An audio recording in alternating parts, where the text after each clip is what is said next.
নমস্কার বন্ধুরা, কিচেন মাতা চ্যানেলে আপনাদের সবাইকে স্বাগত জানাই। আশা করি আপনারা সবাই ভালোই আছেন। আমি আজকে আপনাদের সঙ্গে শেয়ার করব ব্রেকফাস্ট বা ডিনারে খাওয়ার মতন একটি রেসিপি। আমি বানাবো কড়াইশুঁটির ধোসা, বান ধোসা বা ধোসা যেটাই বলেন। আমি এখানে 1 কাপ কড়াইশুঁটি নিয়েছি, তার মধ্যে নিচ্ছি একটা কাঁচা লঙ্কা, একটু আদার টুকরো আর একটুখানি ধনেপাতা।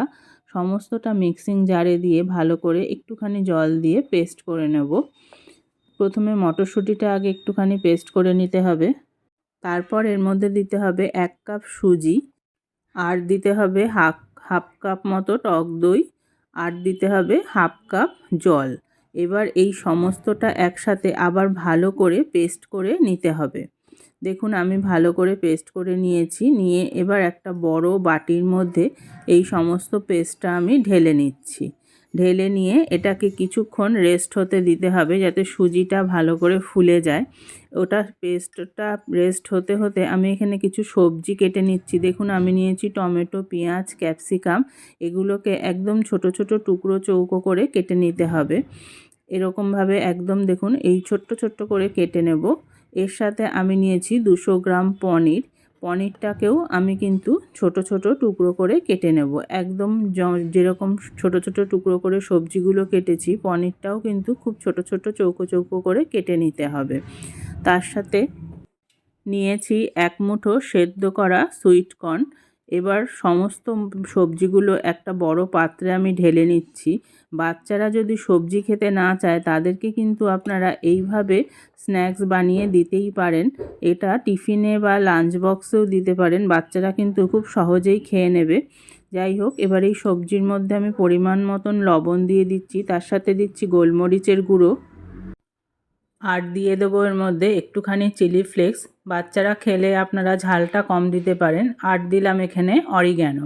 আপনারা চাইলে মিক্স হার্বসও দিতে পারেন। এবার এর মধ্যে আমি দিয়ে দিচ্ছি শেজওয়ান চাটনি বা শেজওয়ান সস। আপনাদের কাছে না থাকলে আপনারা প্লেন সসও দিতে পারেন। দিয়ে এবার ওর মধ্যে আমি 2টো চিজ কিউব এরকম গ্রেট করে দিয়ে দিচ্ছি। চিজটা অপশনাল, আপনারা থাকলে দেবেন, না থাকলে না দিয়েও করতে পারেন। চিজটা দিলে একদম পিৎজার মতন টেস্ট আসে।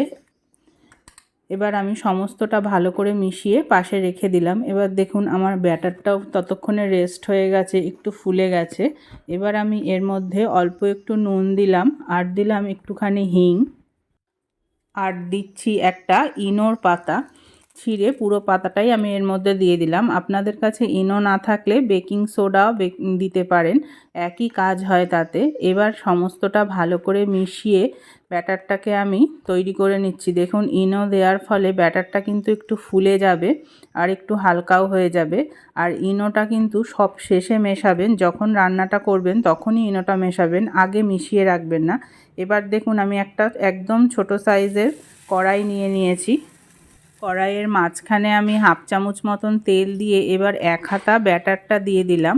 ব্যাটারটা দিয়ে একটু সময় 1 থেকে 2 মিনিট মতন একটু অপেক্ষা করে, যখন একটু টেনে আসবে নিচটা, এরকম নরম থাকতে থাকতেই আমি এর মধ্যে যে পুরটা রেডি করে রেখেছিলাম সেই পুরটা মাঝখানে দিয়ে দিলাম। দেওয়ার পরে ওপর দিয়েও আমি একটুখানি ব্যাটার এর ওপরে দিয়ে দেব, দিয়ে এটাকে পুরোটা ঢেকে দিতে হবে। দেখুন এরকম করে ব্যাটারটা দেবেন। আপনাদের কাছে যদি তড়কা প্যান থাকে তাহলে সেই তড়কা প্যানের মধ্যেও করতে পারেন, তাহলে আরেকটু ছোট ছোট গোল গোল হবে, সেটা দেখতে আরও ভালো লাগে। আমার কাছে ছিল না বলে আমি এই ছোট সাইজের কড়ার মধ্যেই করছি। দেখুন এরকম করে এবার ঢেকে দিয়ে একদম লো ফ্লেমে এটাকে ওপর অবধি পুরো শুকোতে দিতে হবে। দেখুন প্রায় এটা শুকিয়ে এসছে, ওপরটা একটু কাঁচা আছে। এবার এরকম চারপাশ দিয়ে তেল দিয়ে খুব আলতো হাতে এটাকে আমি একদম উল্টে দেব, কেননা নিচের পোর্শনটা ভাজা হয়ে গেছে। এইভাবে আস্তে করে ধরে উল্টে দেবেন, খুব সহজেই উল্টে যায়। এবার ঢাকা দিয়ে আরও 2 মিনিট এটাকে রান্না হতে দেব, যাতে নিচের পোর্শনটাও ভালো করে হয়ে যায়। দেখুন আমার তৈরি হয়ে গেছে। এবার এটা যখন কেটে খাবে, খেতে খুবই ভালো লাগবে। এবার আমি আরেকটা পদ্ধতি আপনাদের দেখিয়ে দিচ্ছি, যদি ওইভাবে করতে না চান। এরকম ফ্রাইং প্যান নিয়ে নেবেন, এরকম তাওয়া নিয়ে নেবেন, নিয়ে তার মধ্যে অল্প করে তেল ব্রাশ করে এরকম 1 হাতা ব্যাটার দিয়ে নিয়ে ধোসার মতন অল্প একটু ছড়িয়ে দেবেন, ধোসার মতন পাতলা না, তার থেকে একটু মোটা থাকবে। দিয়ে এরকম রুটির মতন ছড়িয়ে দিয়ে এবার এক সাইডে এইভাবে পুরটাকে দিয়ে দেবেন। পুরটা একটা সাইডেই দিতে হবে, এরকম সাইডে দিয়ে ব্যাটারটা যখন একটু শুকিয়ে আসবে তখন এরকম আস্তে করে ফোল্ড করে দিতে হবে। ফোল্ড করে দিয়ে এবার ভালো করে শুকোতে হবে।